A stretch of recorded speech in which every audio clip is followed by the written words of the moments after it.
Is the American voting system broken? Currently, the United States operates under an electoral college system established at the Constitutional Convention over 200 years ago in 1778. There are three major issues that make the system long overdue for reconstruction. The first main issue is the unpopular president. There have been a total of 5 unpopular presidents throughout U.S. history. The term unpopular means that a presidential candidate lost the popular vote, which is the vote all citizens who are registered to vote can partake in, but they still won the presidency. And this is because of the electoral college system that we've had in place.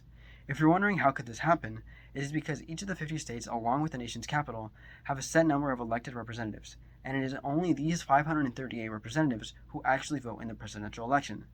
This, of course, can lead to unsatisfied majority population, which may present its own set of problems. The second main problem is a strong third party. Our current voting system was built in such a way that it only works with 2 strong political parties. As populations continue to grow, people continue to diversify more and more, causing people to develop beliefs beyond the narrow constraints of either a Democrat or a Republican. These changes could inspire people who don't feel they are strongly liberal or conservative to unite and form a strong political party. The 12th Amendment states that in order to win the presidency, a candidate must receive the majority votes, but with a strong third party in the running, it is highly unlikely that any candidate could receive over half the votes. The third main issue is the unfaithful elector. What this issue is characterized by are members of the Electoral College who disregard their constituents' desires and ideals and vote in the presidential election with their own interests as the highest priority.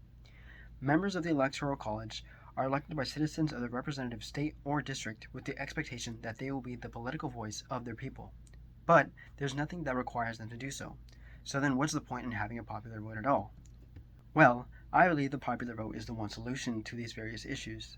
Adding a 28th Amendment to switch to a direct democracy would completely eliminate the possibility of unfaithful representatives, an unpopular president, and all the complications that would arise with a strong third party. Additionally, every vote across every state would finally be equal, which would increase civic participation by giving voters in all states an incentive to vote, as their votes would directly determine the winning candidate. The only notable drawback in implementing this policy would be the drastic shift from counting just 538 electoral votes to counting the millions of civilian votes. However, with all the technological advancements that have been made since the birth of the country, counting the millions of people's votes would not be as difficult as many may think with the help of artificial intelligence and computer programming. All this being said, I hope you come to realize the irrelevance of the Electoral College in this day and age and recognize the nation's need for reform, for a 28th Amendment, the popular vote.